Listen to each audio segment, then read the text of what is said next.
Hello, good morning, जोहार। मैं संजय और आप देख रहे हैं न्यूज़ झारखंड। चलिए जानते हैं आज के मुख्य 25 बड़ी खबरों को। सचिवालय घेरने निकले भाजपाइयों पर धुरवा में लाठीचार्ज, छोड़े आंसू गैस के गोले, जमकर हुआ बवाल।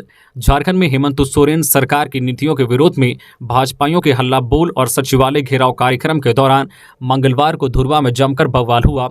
हेमंत हटाओ, झारखंड बचाओ के नारे के साथ हजारों की संख्या में धुरवा गोलचक्कर के पास लगी पुलिस की बैरिकेडिंग को तोड़ने की कोशिश कर रहे भाजपाइयों को पुलिस ने लाउड स्पीकर से चेतावनी दी। पुलिस की चेतावनी के बाद भी भाजपा के कार्यकर्ता नहीं माने और पुलिस बैरिकेडिंग को तोड़ने की कोशिश करते रहे। इसके बाद पुलिस ने भाजपा कार्यकर्ताओं को तितर बितर करने के लिए वाटर कैनन का इस्तेमाल किया। वाटर कैनन की बौछारों के सामने भी भाजपा कार्यकर्ता डटे रहे और लगातार हेमंत हटाओ, झारखंड बचाओ का नारा लगाते हुए बैरिकेडिंग तोड़ने का प्रयास करते रहे।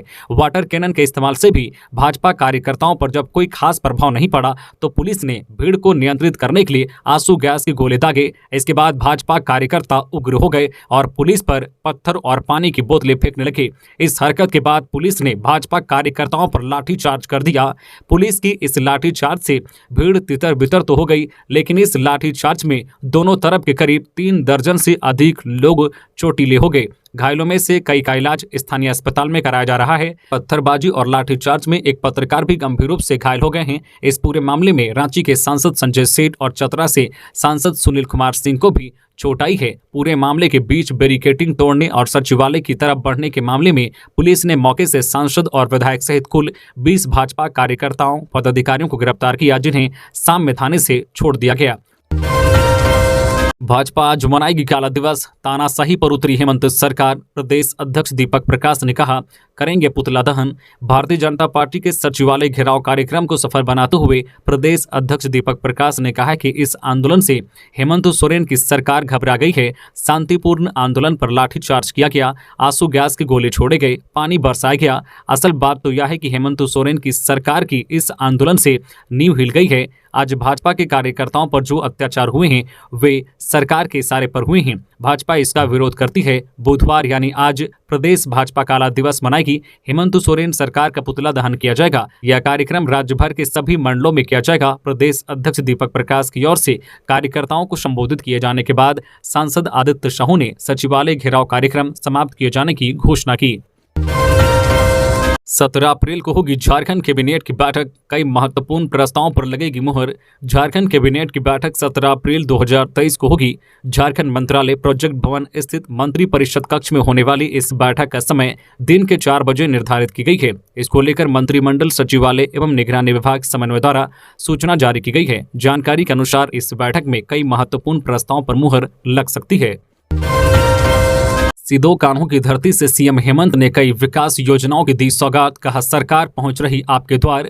अमर शहीद सिदो कान्हू की पवित्र भूमि भोगनाडीह से मुख्यमंत्री हेमंत सोरेन ने मंगलवार को मिजलस रूबेला विशेष टीकाकरण और नवगठित सिदो कान्हू राज्य सहकारी संघ के तहत पैक्स लैंपस से सदस्यों को जोड़ने के महाअभियान का शुभारंभ किया। इस अवसर पर उन्होंने साहिबगंज जिले को 2080 योजनाओं की सौगात दी और लाभुकों को सशक्त बनाने के लिए उनके बीच परिसंपत्तियों का वितरण किया। मुख्यमंत्री ने जिले के दुरुस्त, सुदूर और पहाड़ी क्षेत्रों के लिए 4 बाइक एम्बुलेंस की चाबी भी सौंपी। सिदो कान्हू जयंती पर आयोजित कार्यक्रम में मुख्यमंत्री ने कहा कि राज्य और राज्यवासियों की उन्नति के लिए सरकार प्रतिबद्ध है। गर्मी को देखते हुए पलामू डीसी ने जिले के स्कूलों के समय में किया बदलाव। जिले में तापमान में वृद्धि के कारण अत्यधिक गर्मी को देखते हुए उपायुक्त सह जिला दंडाधिकारी अंजनेयुल दोड्डे ने स्कूलों की समय में बदलाव को लेकर निर्देश जारी किया है। जिले के सभी सरकारी, गैर सरकारी एवं सहायता प्राप्त विद्यालय के समय में बदलाव करते हुए निर्देश दिया गया है कि इसके तहत कक्षा 1 से लेकर 5 तक की कक्षाएं सुबह 7 बजे से लेकर दोपहर 12 बजे तक और शेष कक्षाएं पूर्व की भांति निर्धारित समय पर ही संचालित होंगी। खबरों में आगे बढ़ने से पहले आपसे रिक्वेस्ट है कि अगर आप चैनल को सब्सक्राइब नहीं किए हैं तो प्लीज चैनल को सब्सक्राइब करके बेल आइकन प्रेस कर दे, जिससे आपको झारखंड की हर छोटी बड़ी खबर का अपडेट आप तक पहुंचता रहे। चलिए बढ़ते हैं खबरों की ओर। रामगढ़ में 29 लाख रुपए लूट ले गए अपराधी, SIS कर्मी पैसे से भरा बैग लेकर उतरा, घात लगाए अपराधी बैग लूट हुए फरार। रामगढ़ जिले में अपराधियों ने लूट की बड़ी घटना को अंजाम दिया है। शहर के मुख्य मार्ग पर स्थित LIC ऑफिस के दरवाजे से अपराधियों ने 29,34,497 रुपए लूट ले गए। वही विरोध जताने पर एक व्यक्ति को गोली मार दी। इसके बाद अपराधी पैसे से भरा बैग लेकर चलते बने। घटना के बाद घायल व्यक्ति को आनन फानन में रामगढ़ सदर अस्पताल ले जाया गया, जहां प्राथमिक इलाज के बाद उसकी हालत ठीक बताई जा रही है। मिली जानकारी के अनुसार SIS कंपनी का कर्मी पैसे से भरा बैग लेकर वैन से रामगढ़ LIC ऑफिस पहुंचा था। कर्मी का नाम ददन कुमार सिंह है। अभी वह पैसे से भरा बैग निकाला ही था कि वहां पहले से घात लगाई बाइक सवार हथियारबंद अपराधियों ने बैग लूट लिए। मौके पर SIS कस्टोडियन ददन कुमार सिंह ने विरोध किया, जिस पर झल्लाए अपराधियों ने उसे गोली मार दी। गोली मारे जाने के बाद से वे फरार हो गए। गोली लगने से घायल हुए कर्मी को इलाज के लिए सदर अस्पताल रामगढ़ ले जाया गया। वहां उसकी स्थिति सामान्य है। जानकारी मिलते ही पुलिस एक्टिव हुई। हालांकि इस तरह से दिन दहाड़े लूट की घटना को अंजाम दिए जाने से शहर में दहशत का माहौल है। फिलहाल शहर के प्रमुख रास्तों में पुलिस ने नाकेबंदी कर दी है। वही अपराधियों की धरपकड़ शुरू कर दी गई है। रामगढ़ के SDPO किशोर कुमार रजक जानकारी लेने सदर अस्पताल रामगढ़ पहुंचे। अगले 4 दिनों में 5 डिग्री से ज्यादा बढ़ेगा तापमान। झारखंड में बढ़ रही है गर्मी। बढ़ती गर्मी कर रही है इशारा, टूट जाएगा बढ़ते तापमान का रिकॉर्ड। राज्य में गर्मी बढ़ रही है। राजधानी रांची के तापमान में भी बढ़ोतरी दर्ज की गई है। संभावना जताई जा रही है कि अगले 2 से 4 दिनों में झारखंड का तापमान 4 से 5 डिग्री बढ़ सकता है। मौसम विभाग ने साफ कर दिया है कि अभी गर्मी से किसी तरह की राहत नहीं मिलेगी। तापमान में हो रही बढ़ोतरी का असर दिखने लगा है। इस साल के आंकड़े देखें तो गर्मी का रिकॉर्ड टूट सकता है, क्योंकि मध्य अप्रैल में ही रांची का तापमान 35 के पार जा रहा है। मौसम विभाग ने बताया है कि अगले 3 से 4 दिनों में ही राजधानी रांची का तापमान 40 डिग्री सेल्सियस तक पहुंच सकता है। न्यूनतम तापमान भी 25 डिग्री सेल्सियस पर पहुंच सकता है। अभी राजधानी रांची का तापमान लगभग 35 डिग्री सेल्सियस के आसपास है। जमशेदपुर में अभी तापमान में और बढ़त होने की संभावना है। इस वक्त यहां का अधिकतम तापमान 40 डिग्री सेल्सियस के आसपास है। मौसम विभाग ने साफ कहा है कि अभी तापमान में बढ़त जारी रहेगी। हेमलाल मुर्मू झामुमो में हुए शामिल, CM बोले राजमहल संभालने वाला आ गया। भाजपा के बड़े नेता हेमलाल मुर्मू ने मंगलवार को झामुमो का दामन थाम लिया है। उन्होंने 8 साल बाद घर वापसी की है। वह साल 2014 में भाजपा में शामिल हो गए थे, लेकिन मंगलवार को झटका देते हुए फिर से घर वापसी कर ली है। मुख्यमंत्री हेमंत सोरेन ने झामुमो का झंडा उड़ाकर हेमलाल मुर्मू को पार्टी में शामिल किया। मुख्यमंत्री ने कहा कि राजमहल लोकसभा में एक अच्छा नेता की जरूरत को पूरा करने वाला मिल गया है। बता दें कि जब वह भाजपा में थे तो बरहेट से भाजपा ने उन्हें लोकसभा और विधानसभा का भी चुनाव लड़ाया था, लेकिन सफलता नहीं मिली। पिछले विधानसभा चुनाव में भाजपा ने उन्हें बरहेट से टिकट नहीं दिया। इसके बाद से वे भाजपा से दूर दूर रहने लगे थे। विधायक CP सिंह आए आंसू गैस की चपेट में। बैरिकेडिंग तोड़ने वालों में थे सबसे आगे। भाजपा के सचिवालय घेराव कार्यक्रम के दौरान पूरा धुरवा रन क्षेत्र में बदल गया था। एक तरफ भाजपा के कार्यकर्ता थे, दूसरी तरफ जिला प्रशासन, दोनों आमने सामने थे। इस दौरान प्रशासन ने जमकर लाठीचार्ज की, आंसू गैस के गोले छोड़े। आंसू गैस के गोले के चपेट में रांची के विधायक CP सिंह भी आ गए। आंसू गैस से उनके आंख में इन्फेक्शन हो गया, जिससे उनको तुरंत प्राथमिक उपचार के लिए डॉक्टर के पास ले जाया गया। डॉक्टरों ने शुरुआती जांच कर उनको कुछ आई ड्रॉप्स और दवाइयां दी गई है। मंगलवार को बैरिकेडिंग को तोड़कर सबसे पहले आगे आने वाले में CP सिंह और जयंत सिन्हा ही थे। उन्होंने प्रशासन का डटकर सामना किया। प्रशासन के आंसू गैस भी झेले, उनकी लाठियां भी खाई और पानी का बौछारा भी अपने ऊपर लिया। वह लगातार कहते दिख रहे थे कि इस भ्रष्टाचारी सरकार की लाठियों और गोलियों से हम डरने वाले नहीं हैं। JEE मेन 2023 सेशन 2 13 अप्रैल की परीक्षा के लिए एडमिट कार्ड जारी। नेशनल टेस्टिंग एजेंसी NTA ने 13 अप्रैल को होने वाली परीक्षाओं के लिए joint entrance examination main JEE main session 2 का एडमिट कार्ड जारी कर दिया है। उम्मीदवार जो परीक्षा के लिए उपस्थित होंगे वे आधिकारिक वेबसाइट jeemain.nta.nic.in से एडमिट कार्ड डाउनलोड कर सकते हैं। उम्मीदवार अपनी आवेदन संख्या और जन्म तिथि का उपयोग करके एडमिट कार्ड डाउनलोड कर सकते हैं। भाजपा का सचिवालय घेराव कार्यक्रम पूरी तरह tie tie face. Rakesh Sinha. Bhajpa ने मंगलवार को सचिवालय घेराव कार्यक्रम किया। इसे लेकर कांग्रेस की प्रतिक्रिया आ गई है। पूरी तरह टाई टाई फेस रही। प्रदेश कांग्रेस कमेटी के महासचिव सह प्रवक्ता राकेश सिन्हा ने कहा है कि भाजपा के कार्यक्रमों से भाजपा के कार्यकर्ता ही दूरियां बना ली है। जो भाजपा द्वारा आयोजित सचिवालय घेराव कार्यक्रम में देखने को मिला उन्होंने कहा कि आम जनता के मुद्दे जैसे महंगाई, बेरोजगारी, बैंक घोटाले से ध्यान हटाने के लिए भाजपा सचिवालय घेराव कार्यक्रम जैसे नौटंकी की है, लेकिन आम जनता के साथ साथ भाजपा के अपने कार्यकर्ता ही इस कार्यक्रम में शामिल नहीं हुए। घेराव कार्यक्रम पूरी तरह टाएं टाएं फिस रही। डिस्टिलरी पुल के पास बनी वेंडर मार्केट में शिफ्ट हुए दुकानदार। राजधानी रांची को ट्रैफिक समस्या से निजात दिलाने के लिए रांची नगर निगम की कोशिश जारी है। रांची को अतिक्रमण मुक्त बनाने के लिए निगम के द्वारा लगातार अभियान चलाया जा रहा है। इसी क्रम में मंगलवार को लालपुर चौक से डिस्टिलरी पुल के बीच सड़क किनारे लगने वाले चिकन, मछली और मटन मार्केट दुकानदारों को हटाया गया। नगर निगम के कर्मचारियों ने मंगलवार की सुबह से ही सड़क किनारे लग रहे दुकानों को तोड़कर हटाना शुरू कर दिया था। उल्लेखनीय है कि लालपुर से डिस्टिलरी पुल तक सड़क किनारे लग रहे मांसाहारी दुकानों को पुल के पास बने नए वेंडर मार्केट में शिफ्ट किया गया है। मौके पर आई रांची नगर निगम के सिटी मैनेजर मयूर गहलोत ने बताया है कि दुकानों के मार्केट में शिफ्ट होने से सड़क किनारे साफ सफाई भी रहेगी और लोगों को जाम से निजात मिलेगा। सचिवालय घेराव के दौरान घायल हुई पूर्व मंत्री लुईस मरांडी, कहा सरकार मेरा हौसला तोड़ने में विफल रही। भाजपा के सचिवालय घेराव कार्यक्रम के दौरान जिला प्रशासन ने जमकर लाठी बरसाए, आंसू गैस के गोले छोड़े। आंसू गैस के गोले के चपेट में पूर्व मंत्री लुईस मरांडी भी घायल हुई है। उनकी आंख में इन्फेक्शन हो गया है।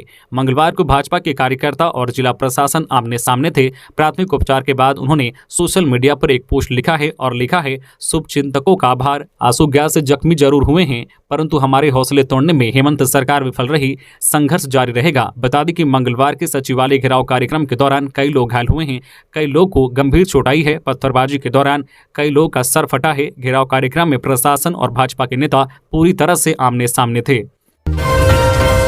गर्मी में पेयजल की समस्या से निपटने के लिए क्या है तैयारी? हाईकोर्ट। झारखंड हाईकोर्ट में मंगलवार को चीफ जस्टिस संजय कुमार मिश्रा एवं जस्टिस आनंद सेन की खंडपीठ में जल स्रोतों पर हो रहे अतिक्रमण, बड़ा तालाब की साफ सफाई एवं अन्य याचिकाओं पर सुनवाई हुई। मामले की सुनवाई के दौरान इस वर्ष अधिक गर्मी होने की बात चर्चा में आई, जिस पर अदालत ने राज्य सरकार को जवाब दायर करने को कहा है।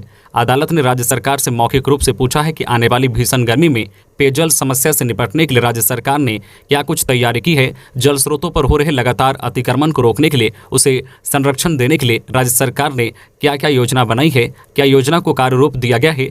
पूर्व में राज्य सरकार से भी इस मामले में स्टेटस रिपोर्ट मांगी गई थी। सरकार के द्वारा जवाब प्रस्तुत नहीं किया जा सका। सुनवाई के दौरान उन्होंने अदालत से फिर से जवाब के लिए समय की मांग की है। इस पर अदालत ने अगली सुनवाई की तारीख 20 अप्रैल निर्धारित की है। मुख्यमंत्री ने अमर शहीद सिदो कान्हू को किया नमन, वंशजों को किया सम्मानित। साहिबगंज में मंगलवार को मुख्यमंत्री हेमंत सोरेन अमर शहीद सिदो कान्हू की जन्मस्थली भोगनाडीह पहुंचे। यहां मुख्यमंत्री ने वीर शहीद सिदो कान्हू की प्रतिमा पर माल्यार्पण कर श्रद्धांजलि दी। इसके बाद वंशजों से मुख्यमंत्री ने काफी देर तक बातचीत की, उन लोगों को सम्मानित भी किया। इसके अलावा मुख्यमंत्री ने सिदो कान्हू पार्क, भोगनाडीह, साहिबगंज में अमर शहीद सिदो कान्हू, चांद भैरव और वीरांगना फूलो झानो की प्रतिमा पर माल्यार्पण कर श्रद्धासुमन अर्पित किया, उनको श्रद्धांजलि दी।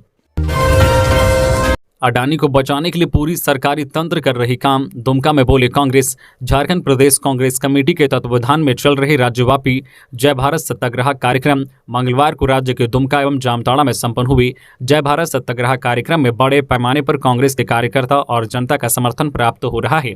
जय भारत सत्याग्रह कार्यक्रम को संबोधित करते हुए झारखंड प्रभारी अविनाश पांडे ने कहा है कि अडानी को बचाने के लिए पूरी सरकारी तंत्र कार्य कर रही है, जो देश की सुरक्षा के साथ भी खिलवाड़ है। उन्होंने कहा कि अभिव्यक्ति की आज़ादी को खत्म किया जा रहा है। लोग महंगाई से परेशान हैं, अपने बच्चे को दूध तक नहीं पिला पा रहे हैं। रसोई गैस की कीमत 1000 के पार चल गया है।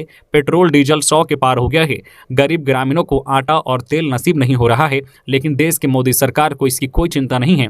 हम सब मिलकर इस संघर्ष को आगे बढ़ाएंगे और जीत हासिल करेंगे। देश की संपत्ति को बेचने वाली सरकार को उखाड़ फेंकेंगे। जमशेदपुर हिंसा के बाद कैसे हैं हालत? इंटरनेट सेवा बहाल, सामान्य हो रहे हैं जमशेदपुर का माहौल, लेकिन प्रशासन अब भी चौकस। जमशेदपुर में हुई हिंसा के बाद अब स्थिति सामान्य होने लगी है। रविवार रात को अफवाह पर लगाम लगाने के उद्देश्य से बंद की गई इंटरनेट सेवा 18 घंटे के बाद बहाल कर दी गई।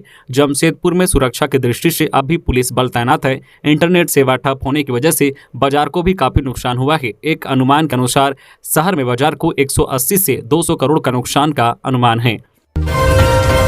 आर्म्स के साथ पुलिस ने 4 को किया गिरफ्तार। शहर में दहशत फैलाने की बना रहे थे योजना। जमशेदपुर पुलिस ने बिरसा नगर थाना क्षेत्र से 4 अपराधियों को आर्म्स के साथ मंगलवार को गिरफ्तार किया है। जमशेदपुर के बिरसा नगर थाना क्षेत्र अंतर्गत काली मंदिर के पास पहाड़ी पर बड़ी घटना को अंजाम देने की योजना बना रहे थे।